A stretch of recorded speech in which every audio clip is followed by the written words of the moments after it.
Welcome back, dear viewers. As we said earlier that we are going to talk in this edition about the Egyptian Emirati deeply rooted relations as well as contributions of late President to the Middle East region and the whole world. And to shed more light on this, we are joined over the phone by Ambassador Gamal Bayoumi, former Assistant Foreign Minister. Good morning, sir. Good morning. Great, sir. So first, let's shed light on the early life of and education of late President Sheikh Khalifa bin Zayed Al Nahyan. Very sad news that we lost such leaders in our area and in the Arab dimension. Yes. And we, of course, as Egyptians, we look to all Arab countries with complete fraternal and brotherly look. But especially the Emirates and some other countries were born with our efforts, yes, helping them to take their independence from the British colonial. And that's why from early days of the birth of the Emirates, we are there. And we are supporting their national security all over the time, especially now with the threats against their national security because of the Yemen war, because of the neighborhood countries, and so on. yes, On the other side, Emirates is a good example of a country where it plays a yes, very positive role in its Arab fold, thanks to the establisher of this country, Sheikh Zayed. His son was early trained to be a leader because in such a community, they are giving such new generation the responsibility to rule from the beginning. So since he reached 16 years old, he started to take positions where his father put him to face responsibility and to start doing the good government business.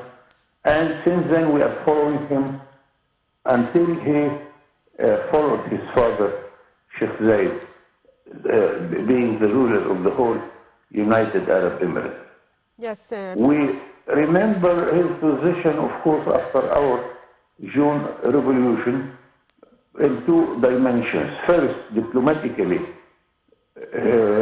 Saudi Arabia and the Emirates used their diplomacy in order to convince the whole world, especially those who were hesitant to recognize the Egyptian new regime. Second, to support financially the Central Bank of Egypt, because at the beginning of the revolution we faced lack of foreign currency, and immediately the Gulf states, Saudi Arabia, Emirates, Kuwait, Qatar even, and Oman, they started to support the Egyptian position.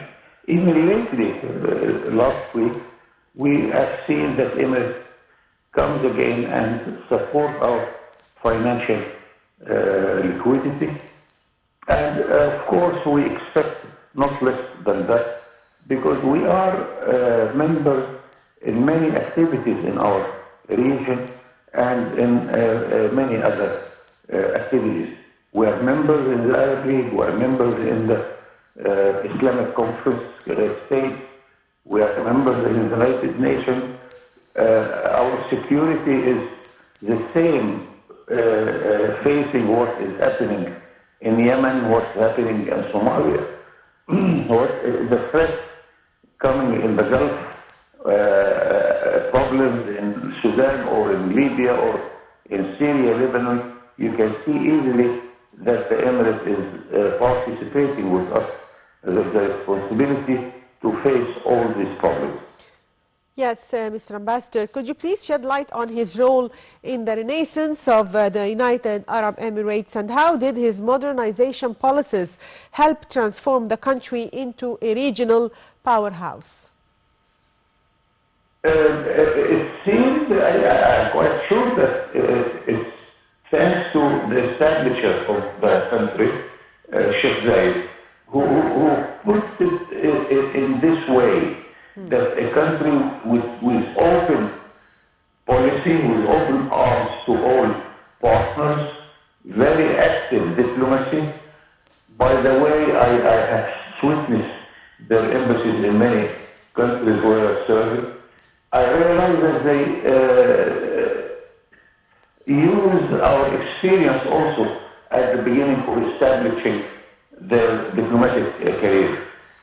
Some Egyptian diplomats were there to help the Emirates with its foreign affairs ministry, and you realize that the Emirates is everywhere as a partner who can use all the efforts in order to bring all the differences in one table and then discuss it.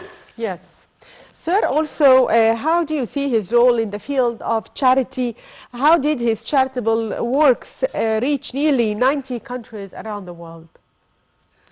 Yes, of course, this is a good part of policy of the Emirates during his regime.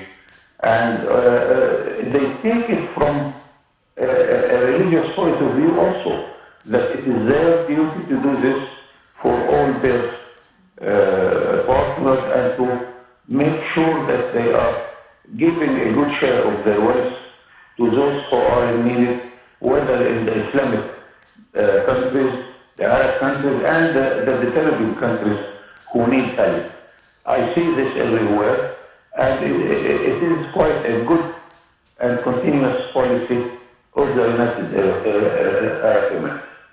Yes, sir, also, what about his role in the Gulf, and how did he contribute to spreading cooperation among Arab countries?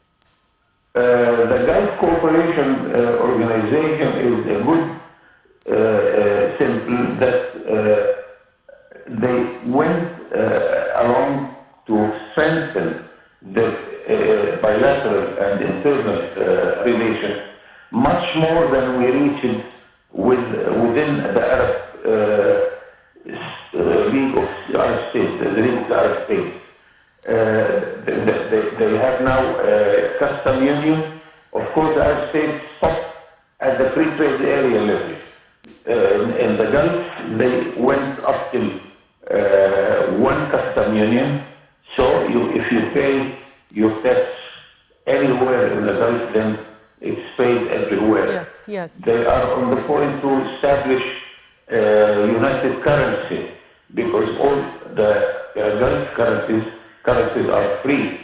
So it is easier for them to establish a way to use one currency. And if you live in the Gulf and if you travel between the 6 Gulf states, you will not see any problem concerning payments and the currencies. Many dimensions of these policies, and the Gulf is a good thing for us. How a smaller number of Arab countries can go ahead further than the Arab states, the other Arab states have reached concerning their economic unity.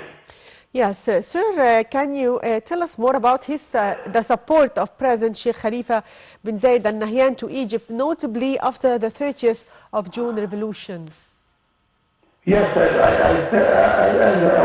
we said that it was diplomatically to make all the countries of the world realize that Egypt is ruled by those who we gave them our confidence.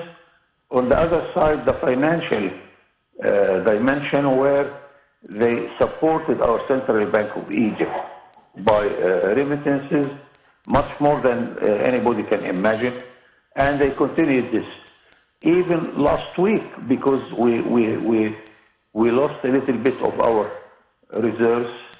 So a phone call made the trick, where the Saudis, the Emirates, and the Kuwaitis, every country in the Gulf, come back again and supported our financial possibilities. Yes, sir, finally, can we shed light on the deeply rooted Egyptian Emirati ties? It is highly connected to each other. We have a big Emirate community in Egypt. You can realize if you take your car walking in the streets, you will find many banks named in Emirates names.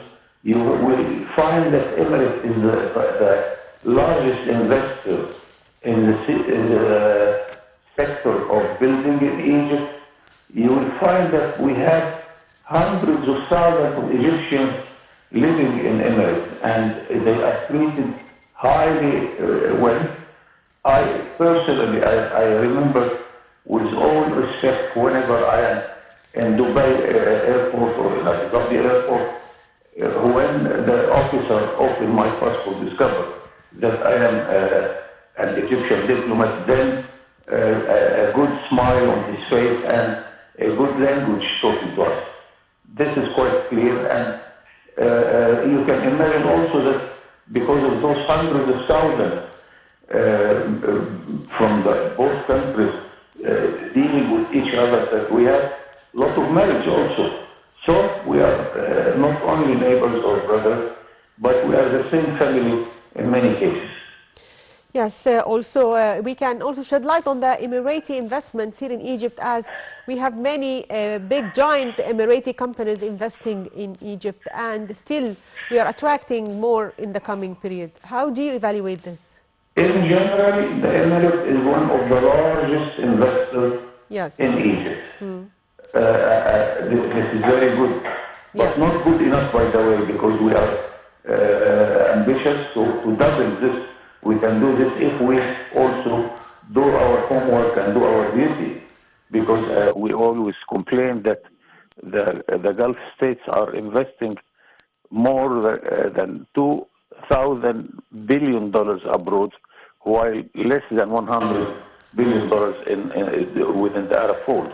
Yes. But we want to ameliorate this, but still we have the good news that the Emirates and the Arab countries are the largest investor in Egypt. Yes, I'd like to thank you, Ambassador Gamal Bayoumi, former Assistant Foreign Minister. Thank you for being with us today. And by that, dear viewers, we come to the end of today's edition of The Breakfast Show. Thank you for watching.